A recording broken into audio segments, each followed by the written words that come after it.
Tarde, boa noite. Eu sou a professora Camila, de Matemática A, do curso Vai Cair na Prova. E hoje a gente vai dar continuidade à aula 9, função quadrática, gráfico e zeros da função. Como é de praxe, eu sempre tenho que falar alguma coisa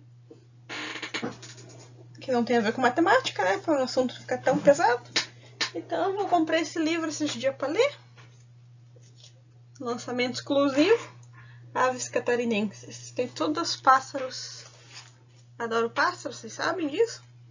Tudo com fotografia e descrição sobre pássaros. Que provavelmente só eu vou ler, algum ornitólogo e coisas assim. É um livro meio raro de achar, por isso. Mas vamos começar a aula. Hoje a aula é legal porque fala sobre a fórmula de Bhaskara, a temida fórmula. Então vamos lá.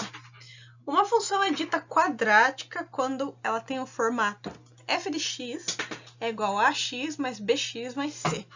Então, quadrática, como tinha explicado, significa aquela do segundo grau, esse grauzinho aqui. Primeiro grau, como que era? F de x igual a ax mais b. Se você comparar as duas, você vai perceber que nós temos um A aqui, temos um A aqui, temos um B aqui, temos um B aqui. O C só tem nessa. Então como seria, seguindo essa lógica, como seria uma função no terceiro grau? Vamos descobrir? Então, se a gente escrevesse uma função no terceiro grau, seria uma f de x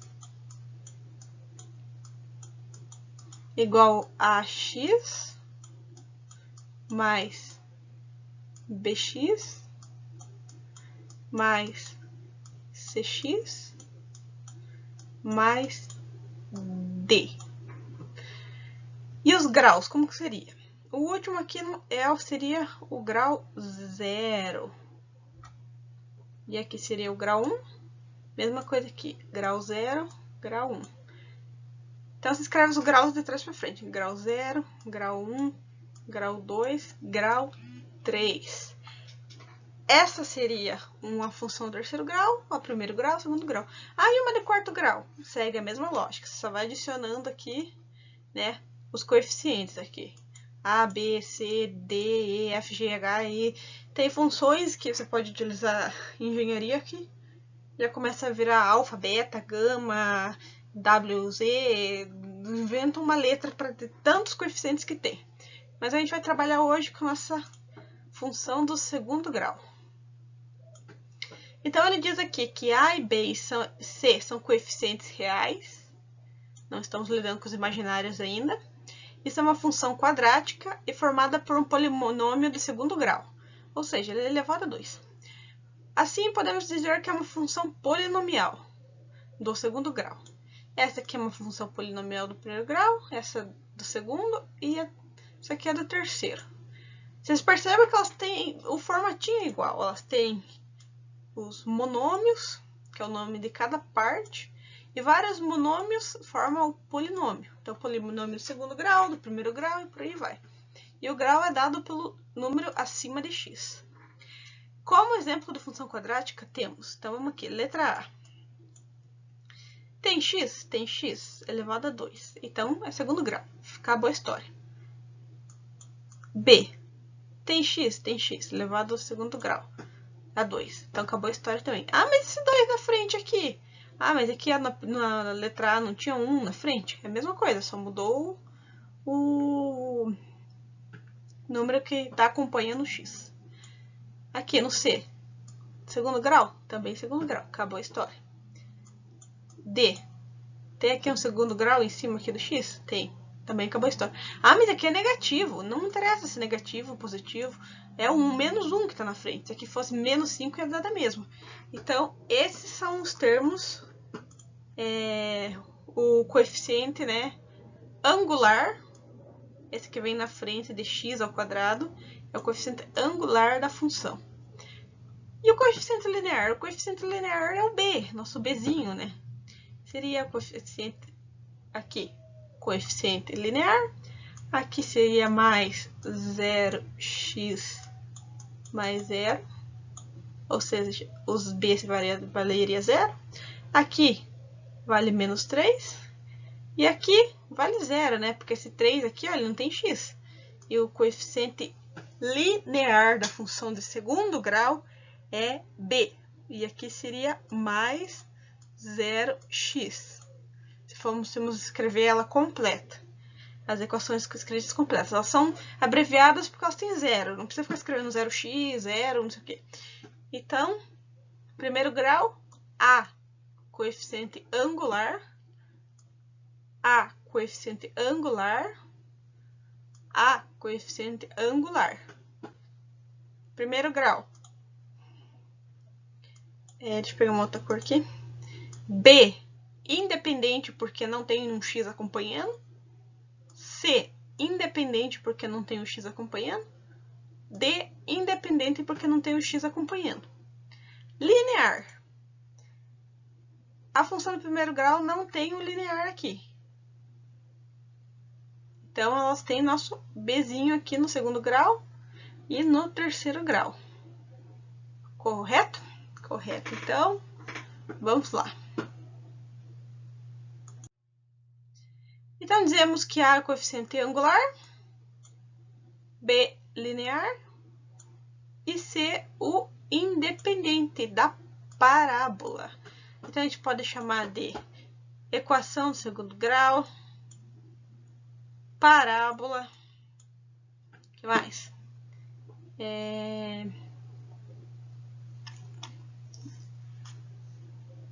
Acho que são só esses dois mesmo, é a função afim que tem vários nomes.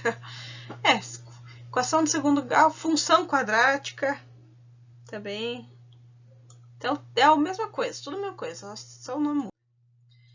Então, como que é o gráfico da função quadrática? No primeiro grau, como que era? No primeiro grau, nós tínhamos uma reta que tinha um ângulo variável. Então, aqui nós temos uma reta em relação ao eixo x.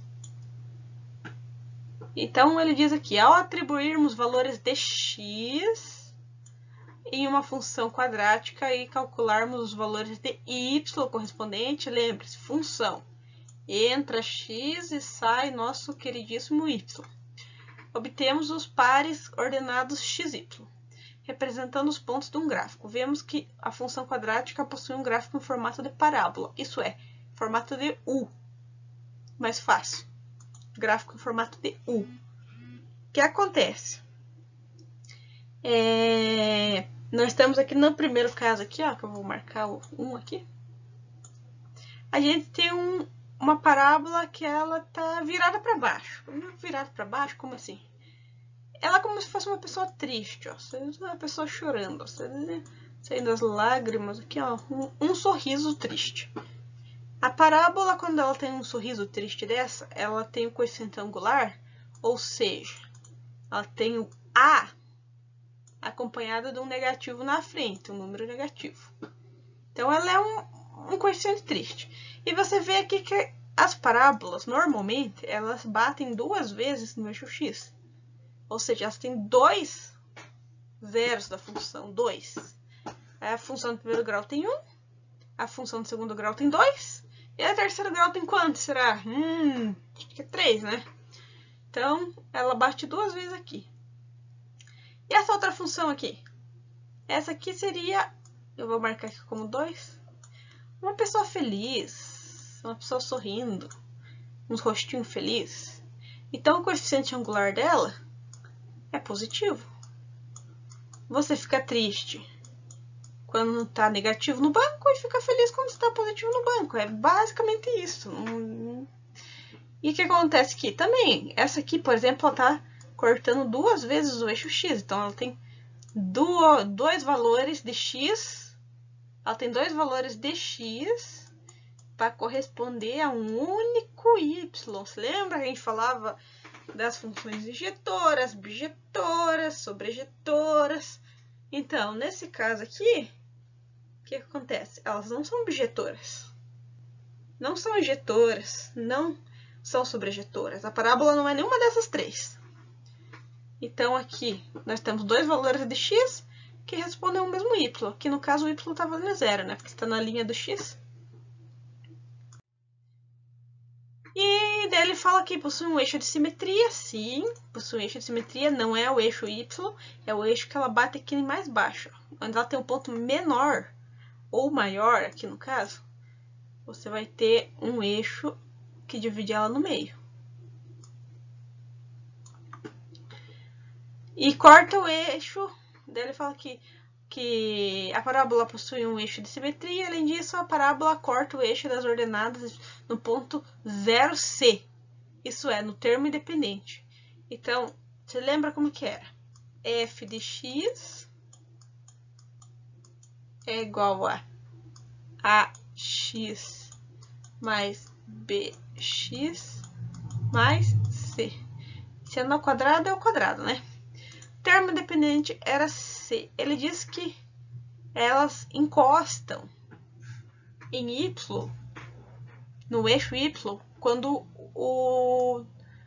pelo termo independente. Então, seja, esse ponto aqui, onde que está encostando esse gráfico aqui no primeiro? Onde ele está encostando em Y? Nesse ponto aqui ele encosta em Y. Nesse ponto é o valor de C, do teu termo independente. Mesma coisa aqui, ó. Se você olhar aqui, vou seguindo, não está encostando, não está encostando. Aqui, ó, vou seguindo, não está encostando, não está encostando, não está encostando, bati, encostei em Y. Esse ponto aqui é o nosso C da nossa função. E ela tem as duas raízes, né? Já vou... Normalmente ela tem duas raízes, às vezes ela não tem raiz nenhuma, ou só tem uma raiz, mas normalmente as parábolas eram para ter duas raízes, ou uma raiz duplicada. E aqui nós temos um ponto de mínimo e um ponto de máximo. Então, quando você está feliz, você tem um ponto de mínimo. Quando você está triste, você tem um ponto de máximo. Que a gente chama de inversão. Isso aqui é uma inversão da tendência da curva. A curva está descendo, você vê que a curva ela vem descendo aqui, ó. Daí ela inverte e vai subindo.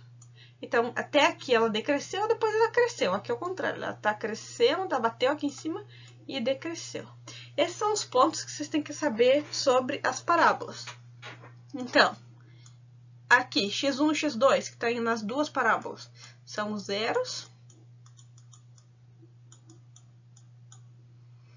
Que você vai descobrir por quem? Fórmula de Bhaskara.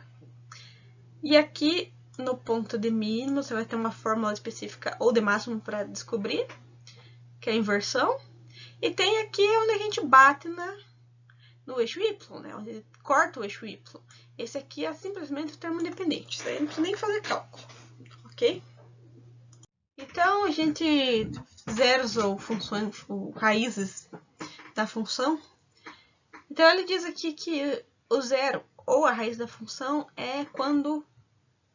qual o valor de x para que o nosso amigão y seja igual a zero. Qual que é o nosso valor de x? Esse é o zero da raiz, isso é para qualquer polinômio. Primeiro grau, segundo, terceiro, quarto.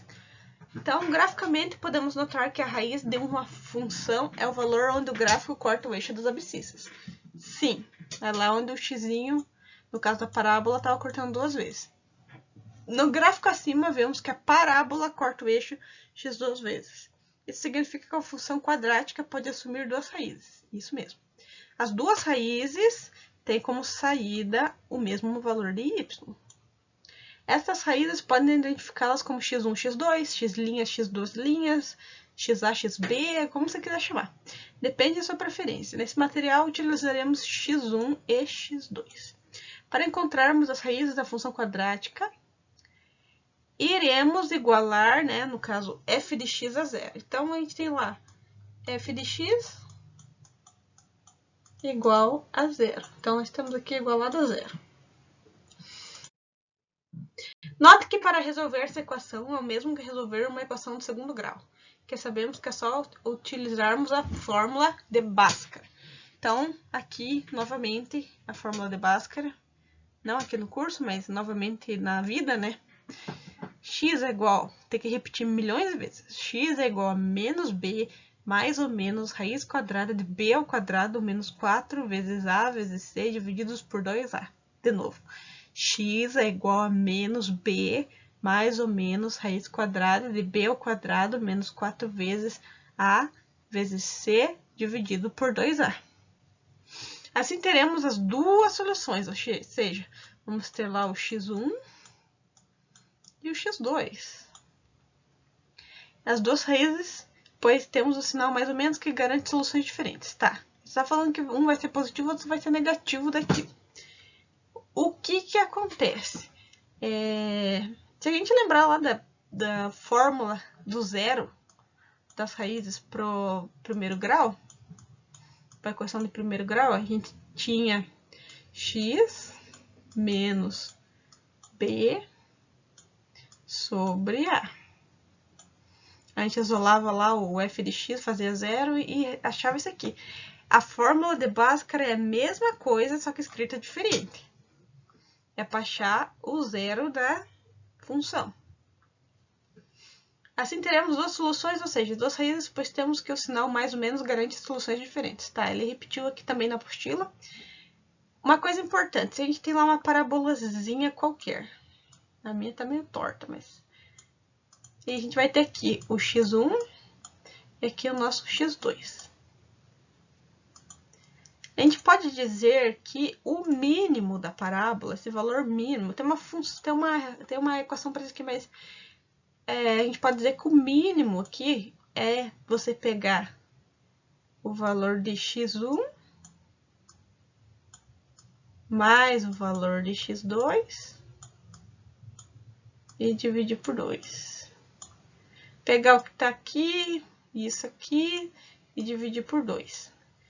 Ou seja, se aqui for 1, se aqui for 3, 1 mais 3, 4, 4 dividido por 2. Então, o meio aqui seria 2. Então, se você tiver as duas raízes, você consegue encontrar o ponto de mínimo. E ele tem um fator ali. Esse fator aqui, que é o delta, é b ao quadrado menos 4 vezes ac. Ele chama de delta, mas é b ao quadrado menos 4 vezes ac. E daí ele dá três opções.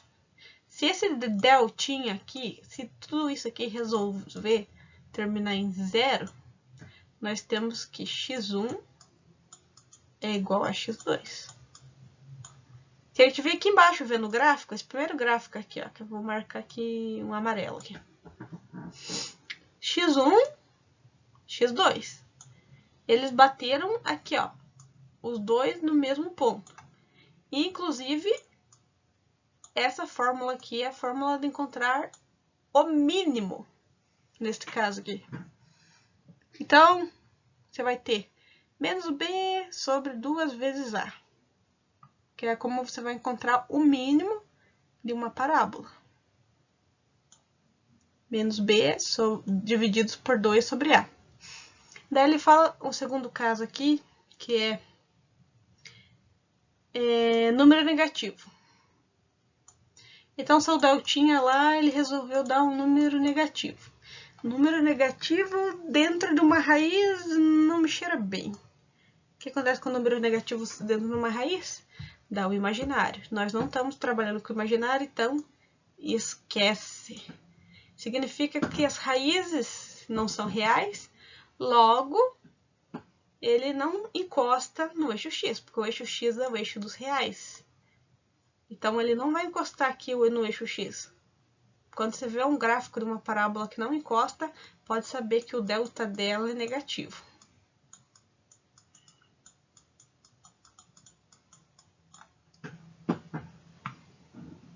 Correto? Aqui ainda, ó, se você vir aqui mais pra cá, ele vai bater aqui, é só descobrir quem que é pelo C. Então, aqui os três casos juntos.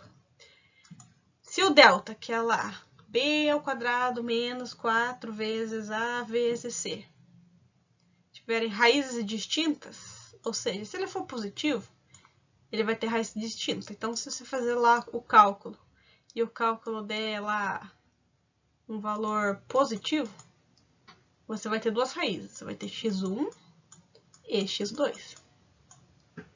Se você for fazer o cálculo e der igual a zero, o delta deu igual a zero.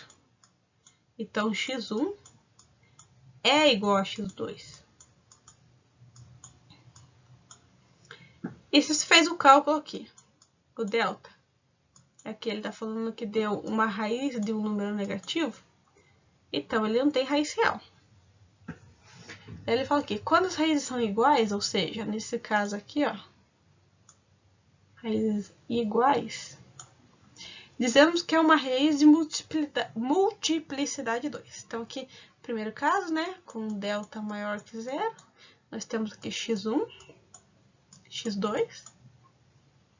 Aqui no segundo caso, delta igual a zero, nós temos apenas um meio aqui. Você pode usar aquela fórmula lá para descobrir, né? Que era menos b sobre 2 vezes a. Ou usar o Bhaskara e descobrir do mesmo jeito. E aqui não descobre nada, porque aqui não tem raiz real, aqui é imaginário. São os 3 casos que a parábola ela pode ter até 2 raízes. Ah, mas por que acontece isso? Então, vamos ver aqui. Como é que era a fórmula?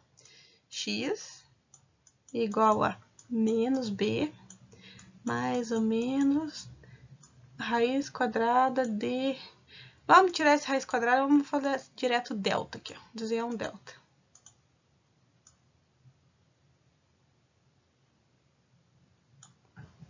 Sobre... Essa é uma versão simplificada só. O delta vale aquilo lá mesmo. Delta vale b ao quadrado. Raiz de delta menos 4 vezes a vezes c. Então, vamos lá. Só de perceber aqui, se dá um número positivo aqui, o número positivo tem raiz quadrada. Tendo raiz quadrada, a gente vai ter um valor somado a ele, que vai ser x1, e outro valor subtraído dele, que vai ser x2. Então, tem 2 raízes. Se o delta for zero, se esse delta aqui for zero, mais e menos, zero não muda nada. Então, por isso que a raiz fica dupla. E se ele for negativo, vai ficar uma raiz quadrada de um número negativo. Não tem. É basicamente essa a explicação, porque tem 3 tipos de parábolas em relação às raízes da função, né? E a aula era isso. Parábolas, fórmula de Bhaskara e momentos da antiguidade. E eu quero agradecer vocês por assistirem as aulas. E nós estamos aí para solucionar todos os problemas matemáticos. Tchau!